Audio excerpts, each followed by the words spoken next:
Assalamualaikum warahmatullahi wabarakatuh. Waalaikumsalam warahmatullahi wabarakatuh. Alhamdulillahilladzi bi ni'matihi tatimmu shalihat wa bi fadlihi tatanazzalu khairat wal barakat wa bi taufiqihi tatahaqqaqul maqasid wal ghayat.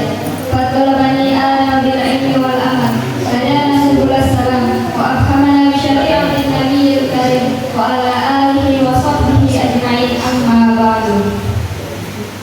Alhamdulillah, segala puji bagi Allah Subhanahu wa Ta'ala. Dialah Zat yang telah menghadirkan kembali Ramadan di hadapan kita, seperti tamu agung yang membawa mengetuk pintu hati, yang membawa cahaya di tengah gelapnya jiwa, membawa harapan di antara tumpukan dosa. Betapa banyak langkah yang telah kita tempuh, betapa banyak waktu yang telah terbuang, namun Allah Subhanahu wa Ta'ala masih memberikan kesempatan. Allah Subhanahu wa Ta'ala masih memberikan kepada kita umur untuk tetap bersujud kepadanya. Salawat serta salam tak lupa kita kirimkan kepada baginda Nabi besar Nabi Muhammad sallallahu alaihi wasallam.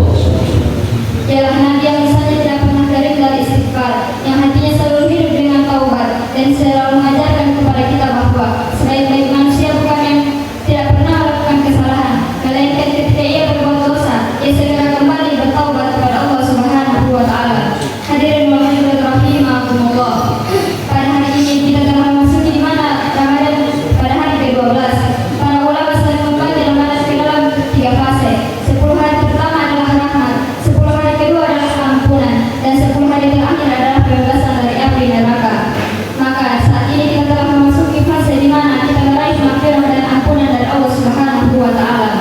Mungkin di 10 hari pertama kita baru melakukan pemanasan dan adaptasi, namun saat ini ujian sesungguhnya dimulai, di mana masih mulai tampak lebih longgar, dan semangat pun mulai mungkin teralihkan oleh urusan duniawi. Padahal justru Allah Subhanahu wa Ta'ala saat ini sedang membentangkan pintu ampunannya seluas mungkin. Maka dari itu, di pertengahan bulan yang penuh berkah ini, marilah kita merenungkan mengapa kita tidak bisa mengendurkan langkah kita. Ada 3 alasan besar yang perlu kita ketahui bahwa Ramadan adalah titik balik perjuangan kita. Karena yang pertama, Allah Subhanahu wa Ta'ala tidak memerintahkan kepada kita untuk berjalan, melainkan berlari mengejar ampunannya.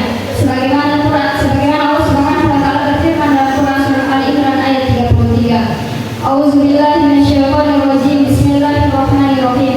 Wasari'u ila magfiratin min rabbikum wa jannatin 'arduhas samawati wal ardh u'iddat lil muttaqin. Wasari'u, dan bersegeralah kamu ila magfiratin kepada ampunan min rabbikum dari Tuhan, wa jannatin, dan kepada surga, 'arduhas samawati wal ardh yang luasnya seluas langit dan bumi, u'iddat lil muttaqin, untuk orang-orang yang bertakwa. Hadirin, ayat di atas menggunakan kata wasari'u yang berarti dan bersegeralah. Mengapa Allah tidak memerintahkan kepada kita untuk berjalan santai, tetapi bergegas? Karena umur kita mungkin tak terbatas, tetapi dosa-dosa kita tak terhitung. Maka di pertengahan bulan suci Ramadan al-Mu'min, di mana Allah Subhanahu wa Ta'ala memberikan ampunannya yang berbeda dari bulan-bulan sebelumnya. Yang kedua, janji Rasulullah sallallahu alaihi wasallam tentang ampunan. Ibadah puasa bukan sekadar menahan lapar dan haus, melainkan ada syarat ketentuan utama untuk mendapatkan ampunan dari Allah Subhanahu wa Ta'ala, yaitu keyakinan dan keikhlasan dalam beribadah. Sebagaimana Rasulullah sallallahu alaihi wasallam bersabda, "Man shoma Ramadan, barang siapa yang berpuasa di bulan suci Ramadan, imanan karena iman, wa ihtisaban, dan mengharapkan pahala dari Allah Subhanahu wa Ta'ala, ghufira lahu, maka diampuni baginya ma taqaddama min dzambihi, apa yang telah berlalu dari dosa-dosanya." Kata ihtisaban berarti kita menghitung pahala dari Allah. Kita mengharapkan ridha hanya dari Allah Subhanahu wa Ta'ala, bukan karena ingin dipuji oleh manusia. Maka dari itu, mari kita audit kembali niat kita. Apakah kita telah berpuasa karena Allah Subhanahu wa Ta'ala atau hanya sekedar kebiasaan saja?